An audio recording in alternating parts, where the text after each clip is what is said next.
Wow. So that was my first time watching that film.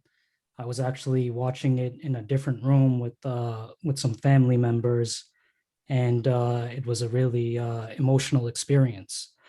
Oh, there's Abby. Welcome, Abby. Thank you so much for joining us today. Thank you for making that film. I wish every U.S. taxpayer could watch it so that we could see, well, so everyone could see like what our tax money is going to support. This $3.8 billion a year, over $10 million a day in U.S. taxpayer money going to the state of Israel to subsidize the Israeli occupation and the open air prison in Gaza. I had so many questions for you to ask, but I think you like covered a lot of the things I was going to ask in your film. So it was I thought it was a really great film, and Thank you. heartbreaking isn't the word for it. It's not a strong enough word, I think. I think, Abby, that the policy of the Israeli government towards the Palestinian people, and that the policies of the U.S. government towards Israel and Palestine, that these policies cannot take place unless you dehumanize the Palestinian people. You have to think of them as less human. Um, could you talk about? Well, we'll get to the U.S. in a second. Could you talk about the culture of anti-Palestinian, anti-Arab racism in Israel? How does a culture get to this point where where they murder innocent people, where they murder innocent children, and they justify it? They feel like they're just to do so, and they even feel like they're the victim in the situation. How did it get to this point? It's a good question. And first of all, thank you so much for hosting this event. And thank you everyone for watching the film together. It's a huge honor to speak to you guys today. And I can't wait to hear what you guys have to say. Um, you know, I kind of look at Israel as a perverted kind of extension of US mentality. Similarly to the United States, Israel is a settler colony. But unlike the United States, Abby, can I just hop in real quick? yeah, People are sure. saying the sound's a little weak. If you could just Oh my gosh. move the mic closer, Check, or check, check. You guys can that's hear me? much better. Yeah, Much that's better. much Okay. better. Yeah. Sorry about that. So Israel is a settler colony in the same way that the U.S. is, except unlike the U.S. Oh, Sorry, I heard some scratching noises. But the U.S. is was founded, of course, on the extermination of our native people here, Native Americans. Israel is continuing to purge, ethnically cleanse, and exterminate the indigenous population 73 years into the founding of the state of Israel. So it would be similar to as if we were still openly colonizing and expelling native people to this very day. Um, and kind of similarly to the US, I mean, and the US actually modeled our quote unquote war on terrorism after Israel's quote unquote war on terrorism. The morning of 9/11, you had Israeli politicians on US media saying, now you can model, what we've been doing to fight Palestinians against this larger, broader scope of terrorism. So there's always been this conflation. And the reason that I bring this similarity up is because the US perpetrates violence that unleashes barbarism across the across the entire planet, subjugating and oppressing tens of millions of people with US policies. Now this is externalized, right? A lot of Americans have no idea that this is happening. The violence isn't really in our faces. And certainly you can't justify this for any threat against the United States. 9/11 aside, you're more likely to be killed by like a bee sting than you are from a terrorist attack here in this country. But needless to say, you would also find plenty of American citizens who would be quick to endorse this kind of genocidal mindset, right? This kind of American exceptionalism where we necessarily where basically we necessitate the need to unleash this kind of violence, right? And sadistically across the United States. Geez, I can't talk today. Across the entire planet with drone strikes, all of this and all of that.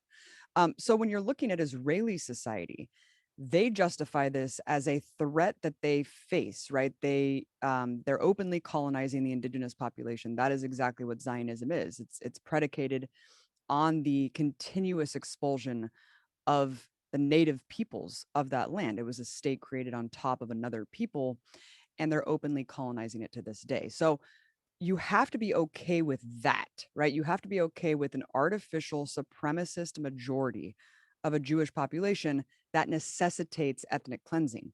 Because in order to maintain this artificial majority of Jews living there, you have to purge the Palestinians who have ancestral, actual roots in the land to impose this artificial majority of, based on biblical ancient text that encourages Jews from all over the world to come, and you immediately get citizenship in Israel. So that mindset, the mindset of Zionism, is a colonial mindset. And so you have to be okay with that subjugation, I think, innately.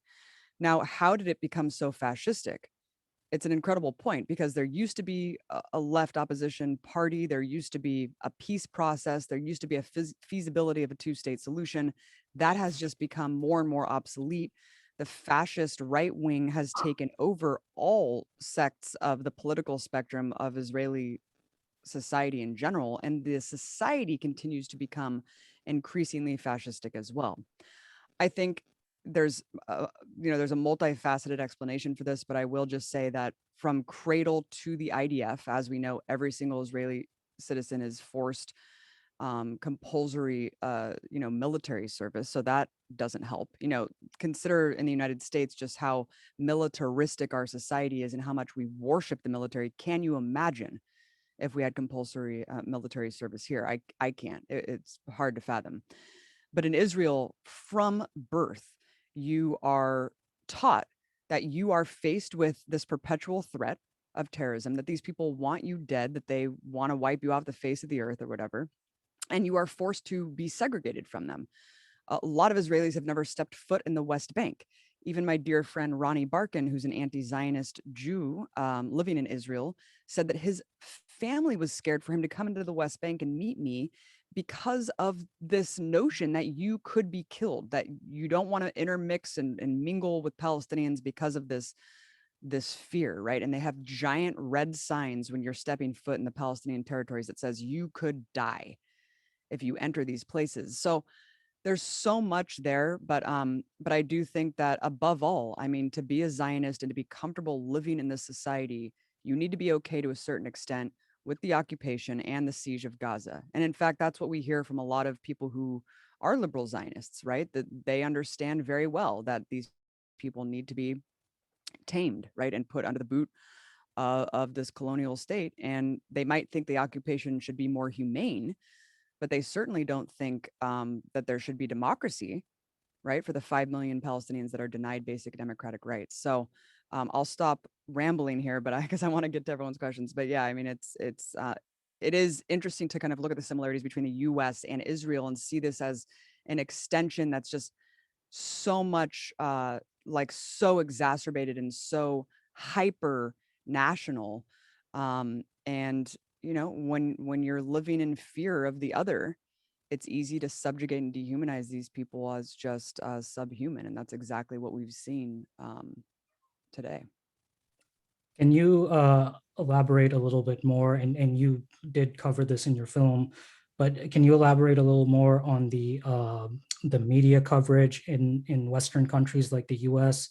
and how this conflict gets disseminated to Western audiences, and how it's like so Orwellian? Like they It is. talk about Israel's right to defend itself as Israel's killing like children in like an open air prison, Gaza, which is under siege, and Israel's the one that has a right to defend itself. And also how they do victim blaming, like Razan, is that how you pronounce her name? Hmm. They Hmm. killed her and then they smeared her like in her death. So can you talk about how did the media here in the West get to this point of like covering this in such an Orwellian, like untrue way? Yeah, I mean, this is the big problem here, and this is kind of the crux of why I do what I do, and that's critical media literacy education. I think that, of course, Palestine, Israel, and the way that this quote unquote conflict is covered is the most egregious example of corporate media bias.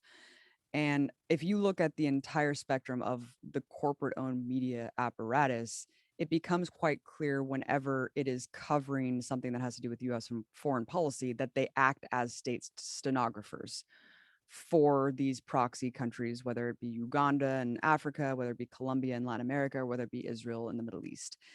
And it becomes an arm of the Pentagon. And it essentially parrots whatever the US political establishment says about our so called foes and friends around the world. Now, in reality, that's just the countries that refuse to be subjugated and laid down like doormats for US imperialism. And we've seen this play out time and time again, whether it be Libya, Iraq, Venezuela, the list goes on and on. I think that Palestine Israel is the most, of course, obvious and blatant and absurd example because it's so clear cut. Like the fact that the media continues to toe this line and make it, obfuscate this as some sort of complicated conflict based on religion and it's as old as time and it can never be solved. And beyond that, like omission of the crucial context that it's an oppressive state versus a state that it's oppressing, that it's a colonizing force versus the entity that it's colonizing. Beyond that, though, it always uses like the passive voice whenever it's talking about Palestine, right? It's Palestinians died versus Israelis killed. These things are insidious, but they shape public opinion. They do incredible amounts of damage when someone is just reading a cursory headline or an article and they're taking away what that article says. And they walk away thinking, oh, Israelis are getting killed at the same rate. There's just this endless conflict and people are just dying, right? It's never no, Israeli soldiers are killing Palestinians, right? I'll never forget the day after the Great March. I didn't put this in the documentary, but the New York Times front page after that day that 60 people were mowed down in cold blood, and the front page said, Israelis reflect. I hope that every bullet was justified. And I really think that just that encompasses the problem right there. It's always about what the Israeli perspective as our ally in the Middle East. It's never about the Palestinian perspective. No, they're terrorists, right? They're subhuman. We don't care about what they think. And in fact, I'll drive this point home by telling you a small anecdote. In John Pilger's documentary, The War You Don't See, he confronts, I think it's a BBC editor in chief or something, or a bureau chief, about the abysmally biased coverage of Israel Palestine. And she was just totally floored. She was like, he was like, why don't you go into Gaza and talk to Palestinians about what they think? Why are you always covering it from like the Israeli point of view? And she was just like, what do you mean? Like, we cover the conflict. Why would we go in and talk to Palestinians? Like, we're covering it just fine. And she couldn't even wrap her mind around the notion that you should talk to the people who are the victims of this barbarism. And it's the same with everything around the world when it comes to U.S. foreign policy. These corporate state stenographers go in lockstep with whatever the narrative is, and it's disgusting. And you see the bias that's so obvious. Like for example, the CNN Jerusalem bureau chief just tweeted the other day that her cousin she was crying because her niece or something joined the IDF. I mean, and then we saw what happened with the AP journalist who was immediately fired because she was part of a Students for Justice in Palestine contingent in college. Right after their media tower was deliberately blown up by the Israeli military. That's the breathtaking cowardice of the AP. So the problem is very, very deep rooted. And I think that this time the needle has shifted to such an extreme degree that I do think that even mainstream journalists who even might call themselves liberal Zionists are realizing that they can't toe this line anymore. And you see people in mass at Vice, across mainstream media establishments saying, we do not accept this kind of coverage anymore. We feel like we can't tell the truth. And that's where we're at. I think that we're at a point of no return in terms of what the public consciousness and where it's at in terms of this issue. And I think that we're going to see a sea change moving forward, even when it comes to the mainstream media. Look at John Oliver, couldn't even stay away from calling it an apartheid state. Even the New York Times had some headlines break through this time. that dared to humanize Palestinians. So I do think that we're going to see a lot of change moving forward. I hope you're right. I really do.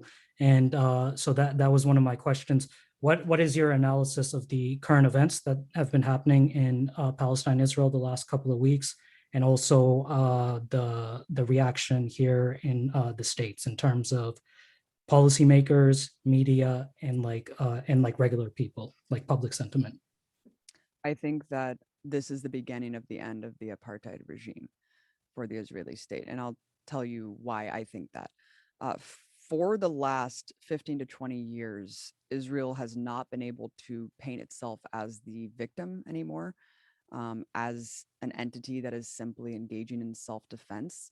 You know, for as long as Israel has existed before then, it has been able to generate that sympathy from the international community. It has been able to bolster itself in this eternal notion that they are victimized people who have this right to self-defense against this terrorist threat. Well, over the last 20 years, we have seen invasions launched by the Israeli state, continuous bombing campaigns after they reinvaded the West Bank and then of course were pushed out of Gaza and then put it under this medieval siege and caged 2 million peoples there, and then every couple of years just goes on this brutal, violent offensive action in Gaza. And I think that every time that happens, tens of millions of people wake up to the fact that this doesn't make sense. Israel is not just, you know, it isn't what we're told it is. Um, so in that sense, you know, every time Israel does something this outrageous, so many people wake up. And that's a huge problem for Israel because the one thing that they hinge everything on is public opinion, not in Israeli society, in US society, because they know that they have this undying allegiance with the US political establishment, that they are the main patrons of Israel, that US taxpayer dollars subsidize this apartheid regime and essentially are propping it up artificially. Because I think the rest of the world is already sick and tired of this, as we saw with the Great March of Return. The international community has tried to condemn Israel time and time again, hold them accountable for their flagrant violation of international law, especially when it comes to the continuous building of illegal settlements. But the US continues to get their back politically. And so that's why they have all these IDF spokespeople out there speaking English. They don't speak, I mean, they speak Hebrew in Israeli society. They are speaking to us. They are going out there and trying to propagandize us. And this sea change in American consciousness, and of course, around the world, we're seeing unprecedented historic mass mobilizations for Palestine that we've never seen before. People refusing to load weapons, armaments, blocking weapons shipments, trade unionists standing in solidarity with divestment actions against Israel. But in the US, specifically in the last 2 weeks, we saw the biggest pro Palestine demonstrations that we have ever seen in our country's history. Joe Biden coming to, I think, Dearborn, trying to tout his new jobs plan and getting confronted by a sitting Palestinian congresswoman, Rashida Tlaib. I mean, that's a huge thing, right? The fact that we have a contingent of Congress people that are unabashedly saying Israel's an apartheid state and trying to leverage or condition aid. It might seem like nothing, but that is something because you can't scale that rhetoric back. You can't go back, turn back the hands of time and be like, okay, no, it's not an apartheid state. No, this is a huge breakthrough moment where we have Congress people saying this out loud. And we have organizations like Human Rights Watch declaring this, which Human Rights Watch is not the greatest, you know, advocate for Palestinian rights. They're pretty notorious for both siding and kind of complicating the issue in the past, but even they couldn't deny the reality anymore. That is a huge shift. You see this reflected in Gallup polls that takes a poll of Democratic voters every year. For the first time in this poll's history, Democratic Party voters said that they want to pressure Israel more than Palestine to quote unquote solve the conflict. All of these things together, I think, represents a tide that is turning that cannot be turned back. And we see this also reflected in Biden's statement to Netanyahu after he blocked 5 international ceasefire attempts, after he approved nearly $1 billion weapons amid this massacre. The psychopath Joe Biden was basically giving a green light to Netanyahu until he felt the political pressure mounting around the country and the world, telling him that he needs to find a solution because they knew it all hinged on the US support, that Biden could have stopped it at any time. And it wasn't because he was moved by dead children. He didn't care about that. He cared about the pressure campaign. And that was due to the people in the streets like we have never seen before, compounded with all of these other things that I said. And that's exactly what he said to Netanyahu. He said, you need to find a solution soon because I can't hold this pressure back anymore. And that's us. That's every single person working in solidarity with the pro-Palestine movement, working with BDS, organizing out in the streets, mobilizing, linking these struggles together, putting pro-Palestine solidarity at the forefront of anti-imperialist struggles here in the US. That is a political consciousness and a public consciousness that cannot go backward and can only continue to build from here. And I do think that this kind of this effort on behalf of the Israeli government to pass all of these anti-BDS laws in the US is also actually a good sign because it shows you that they know that movement will inevitably take them down. And that is why they have pushed so hard to preemptively block US engagement with the BDS campaign because they know what's coming and they know it's coming soon. Yeah, that's right. Just tonight, while we were watching this film, actually, there was in the city of Cambridge, they're debating a resolution to basically divest the city from Hewlett Packard, which profits from the occupation, and other companies that would profit from the occupation. And it's expected to be a really tight vote. So there's a lot of great mobilizing and organizing going on. Speaking of the anti-BDS laws, can you talk about how you got caught up in one of those laws in the state of Georgia? And I understand there's been some sort of update with that case today. Could you talk about that a little bit? Absolutely. I have some great news, everyone. We successfully got the law struck down. So it's not formally struck down. That needs to come with whether or not the state legislature will appeal the judge's decision. But it is officially deemed unconstitutional by the judge in Georgia. And this is due to my legal effort. I was engaged in litigation for the last year and a half to sue the state of Georgia over its anti-BDS law. I was slated to give a keynote speech at Georgia Southern University a year and a half ago, and I was told that I needed to sign a contract that said that I promised to never boycott the state of Israel. Of course, I could not comply with this. I am a staunch advocate for BDS and a staunch anti-racist and pro-Palestinian solidarity activist for my entire political career. I had just made this documentary which advocates BDS at the end of it. How could I possibly comply with this? And so, of course, I refused. I sued the state of Georgia.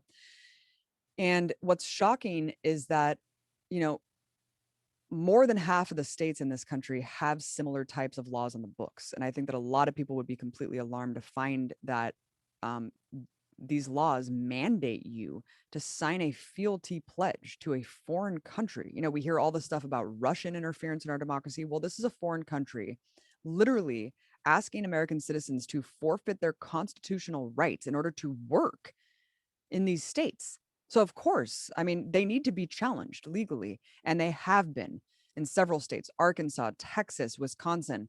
In almost every single case, the judge finally, when it gets to the judge's hands, they have deemed it to be unconstitutional. However, in the state of Georgia, this has taken so long that I do think that the judge declaring this law unconstitutional today, right on the heels of everything that we're talking about, Amar, really shows you something. I think that this is hugely symbolic, and I do think the judge felt pressure due to exactly what we're saying right now. Just like Joe Biden, right? The public consciousness has shifted, the political pressure is mounting, and I do think that this is an untenable thing.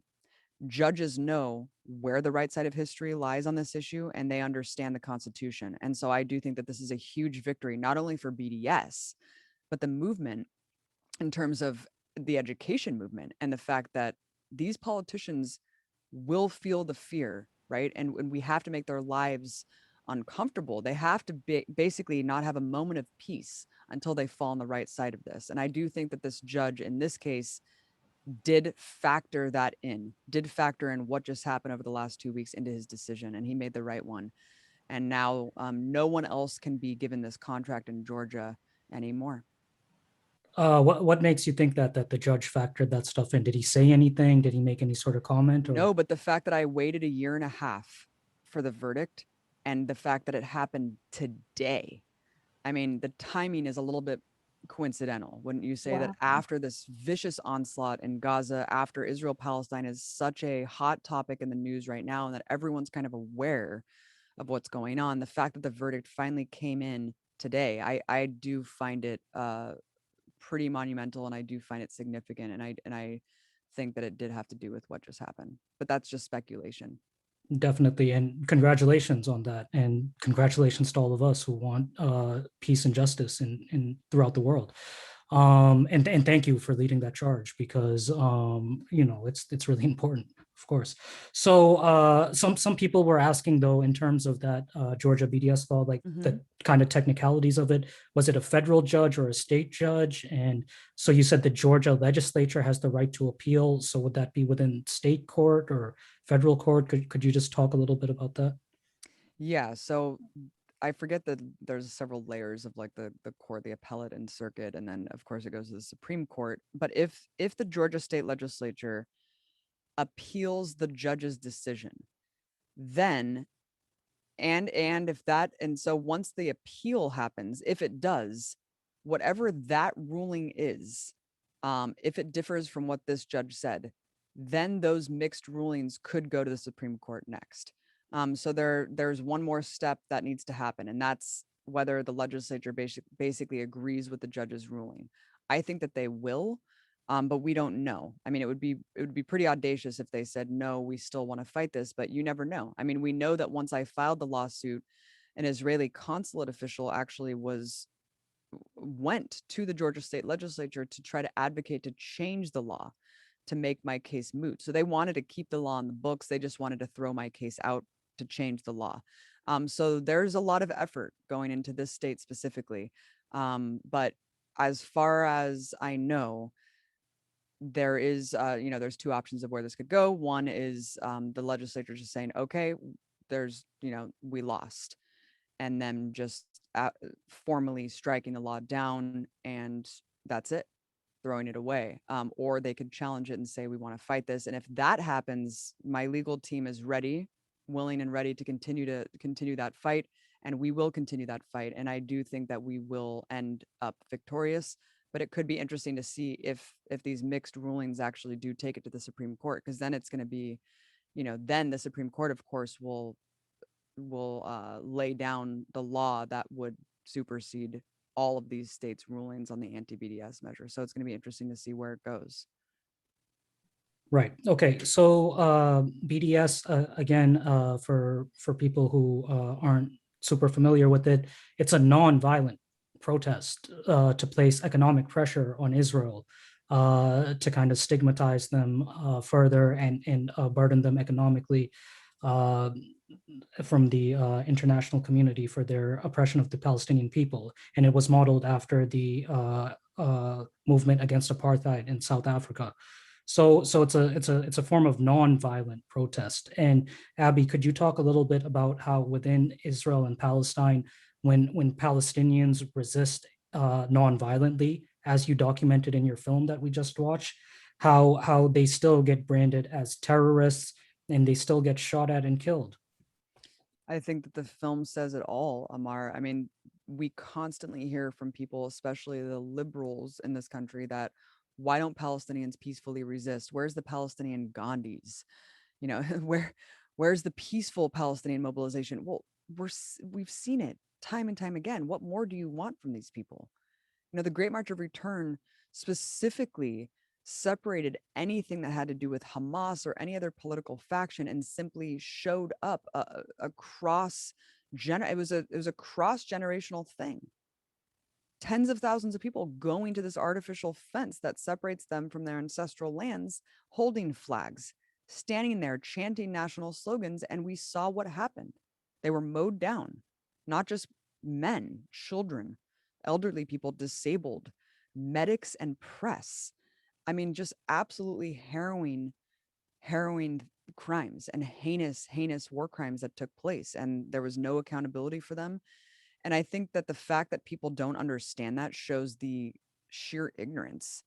I mean, the fact that people don't actually know that this isn't cemented in stone as one of the most egregious, like, massacres of unarmed people in modern history shows you the complicity of the corporate media, the disgusting cover up from the US political establishment. And that's why all of this comes down to a political education campaign, because people simply don't understand what's happening and they don't understand how essentially they're complicit. The burden lays on all of our shoulders as American citizens, as children of this empire that is doing this, that is sponsoring Israeli apartheid. But yeah, I mean, the first and second Intifada were incredibly historic uprisings. They were punished heavily.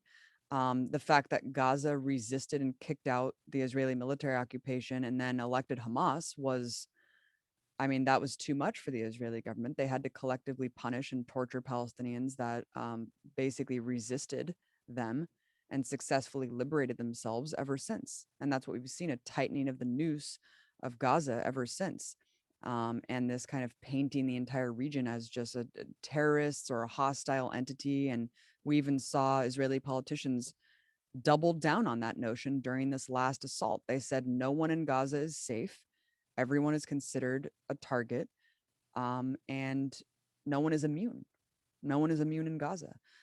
So it doesn't matter what Palestinians do, and that's what I try to tell people if they get stuck on this whole, well, they fired rockets and Israel has the right to self-defense. What do you expect people to do when they are tortured? When they are tortured in a cage, denied electricity and water? Like, what do you want people to do? They've already tried to peacefully protest and they were mowed down. They were killed in mass. So what else are they supposed to do? And it really is the age-old question. What do you want these people to do? What would you do if it was your daughter? If it was your family? If you lived there? What would you do? And I would actually implore even Trump supporters, all these conservatives who think that Israel has this right to defend itself against terrorism, and what would they do? Right? If they were caged in a warehouse, denied basic human rights and the freedom of movement. And they were being violently, militarized and occupied by a force that wouldn't let them leave, that wouldn't let them go get cancer treatment.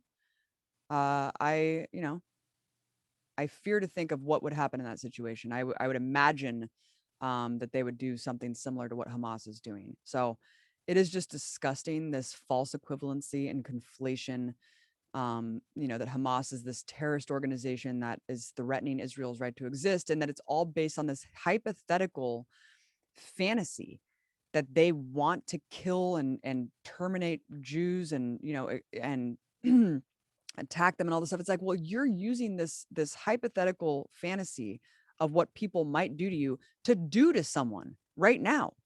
I mean, isn't that crazy? And as you just saw in the film, I mean, Hamas actually has a very reasonable political plan. They've laid out in their revised charter that they are actually accept Israel's right to exist, or they would, with the 1967 borders. Israel has already said that they refuse to accept Palestinians' right to exist. They are openly pledging to annex the entire West Bank. So Hamas is actually a much more reasonable actor in this scenario. But I think that you guys all know the answer to that question, Amar. We know what happens to Palestinians when they resist peacefully and when they don't. They're met with the exact same violence and brutality.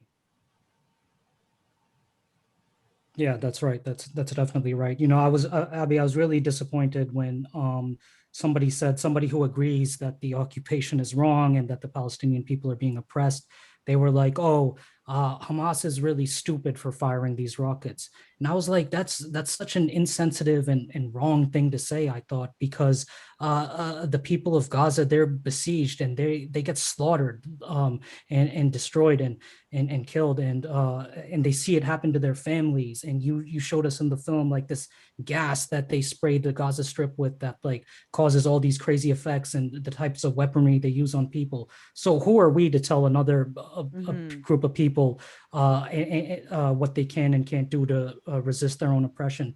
And plus, you showed in the film how under international law that occupied people, they have a legal right under international law to resist their occupation. So I just wanted to say that real quick. For the last question, before we get ready to close off for the night, could you talk to us a little bit about how the two-state solution is basically a fraud, and how the Palestinian Authority is like an arm of the Israeli occupation? Yeah. Right now, Tony Blinken is actually meeting with a boss in the West Bank. So this is what Israelis will say. They will say, no, Palestinians have their own state already, right? They're ruled by a boss, and then Gaza has Hamas, and they have their own governments, right? And we have nothing to do with it. They ignore the fact that Abbas is a collaborator with the Israeli regime. Palestinians largely see him as just an extension of the Israeli occupation because he basically facilitates it and manages it on behalf of the Israelis. Um, the two-state solution is something that, U.S. politicians continue to paint as a possibility. It is a complete facade. In fact, the Israeli political apparatus has not entertained this notion for decades. This was what the Oslo Peace Accords was supposed to present, was the second Palestinian state that has been completely eaten up and atomized with Israeli settlements ever since that moment happened. Um, because Israel refused to adhere to international law, and they just completely didn't respect the peace process whatsoever. And so they just continued to take over, right, and to colonize the rest of what was supposed to be the future Palestinian state. This is something that I didn't actually understand because, yeah, we've all seen the map, the four quadrants of the map of the disappearing Palestine. But if you look closely, like when I say atomized, I mean it. It's like speckles of territory that are left because all the rest of it is settlements. And then you have Gaza over here, you have Jerusalem over here. Like, how would you even form, even if there weren't the settlements, like, how would you even form those three separate parts of the land together? Um, but it's an impossibility now because of what Israeli settlers have done, codified and backed, of course, by the Israeli state. Um, and so right now, when I went to the West Bank and actually saw with my own eyes, I realized the compartmentalization of where Palestinians are housed. So there's three different areas: Area A, B, and C. Area A is the only part of Palestine that is under Palestinian control entirely, and that's 17% of the West Bank. The rest of it, Area B and C, is under some form of mixed, military law, Israeli martial law, and military occupation. And what that means is that the tiny specks of land that are under Palestinian control, you still need to cross checkpoints and settlements in order to get from one place to the other. So, how would that even work? Even if you did say, okay, this is all officially Palestine, it doesn't even make sense because you'd still have to cross Israeli territory and settlements in order to like actually live and go to your family and do the things that you want to do. So I think that it's understood widely at this point that there needs to just be a one democratic state where the 5 million people that are denied basic rights, 3 million people living in the West Bank, 2 million people in Gaza, the siege and occupation needs to be lifted, and those people need equal rights and democracy. And right now, that is of course not what we have. There's an apartheid regime, there's a military occupation, and then there's this siege that's brutally oppressing millions of people. And as I said, I mean, Israeli politicians have acknowledged that this isn't even a thing that they are entertaining whatsoever. So it is just laughable that even Bernie Sanders continues to hoist this notion up as a possibility, and in fact, the solution. It's absurd. It's absurd. And it's time that we face reality. And it's time that we accept what reality is. And reality is that no, an apartheid regime that is oppressing 5 million people does not have the right to exist in its current form. Because when you have an artificial demographic that necessitates ethnic cleansing, that is not a sustainable thing. That's not tenable. So I think it's due time that we understand this. And it comes back to education because the vast majority of Americans have no idea. I think a lot of people will just be like, yeah, of course there should be two states, right? These are two states that have just been warring over whatever for so long, and we should just give Palestine an official state and just let them be. But they don't understand how impossible that already is because of Israel's actions.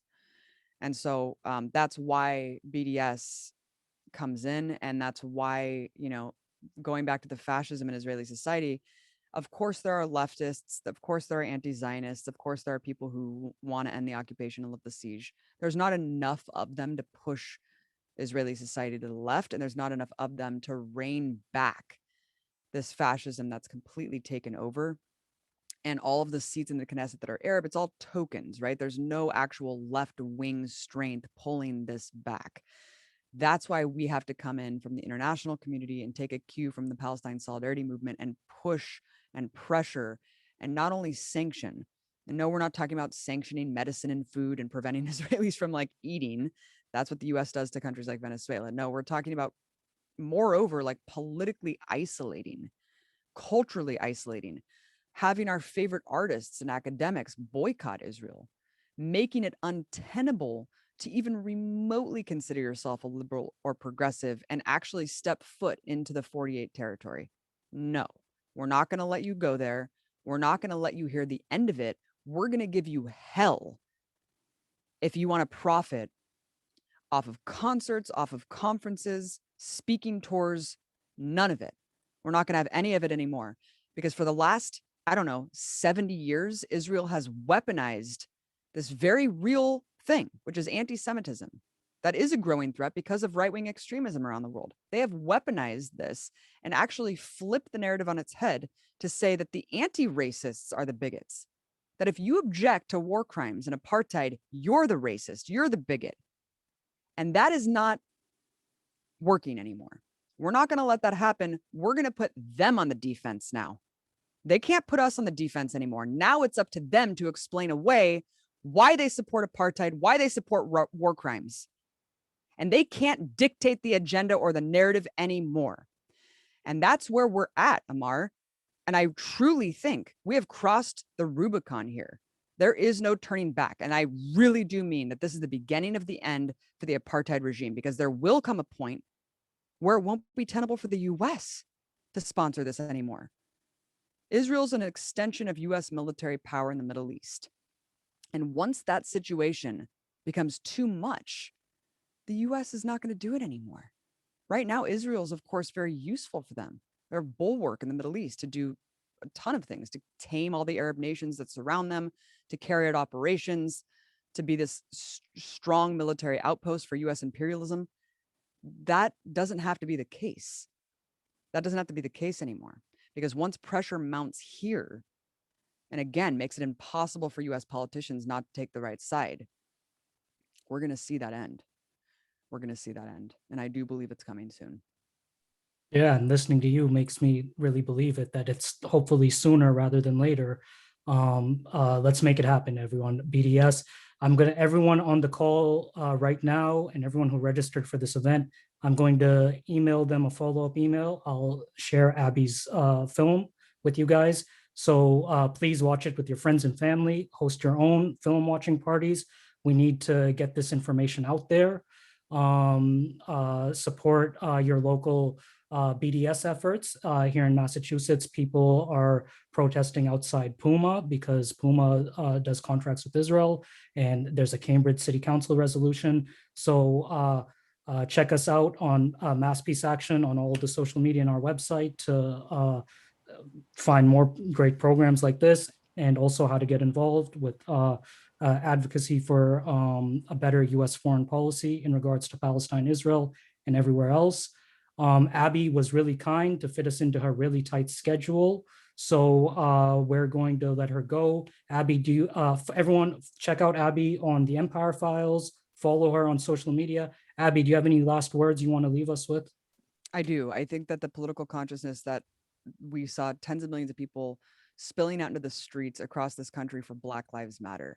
And I think that people have changed. The shift has occurred where people are now empathizing with the plight of Palestinians, seeing, wait, their struggle is not so different than our struggle.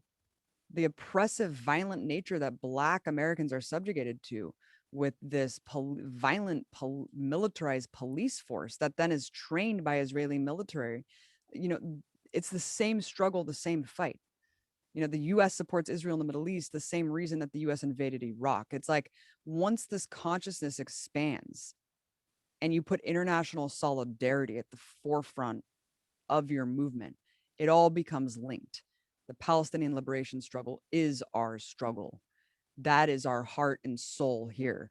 And I just wanted to tell people also that YouTube, of course, is throttling the movie. You can't even find it in search results. If you search in YouTube, I'm surprised they haven't taken it down already. So you have to go to Empire Files YouTube channel, subscribe, go to GazaFightsForFreedom.com. You can check out the movie in Spanish, Arabic, spread the word.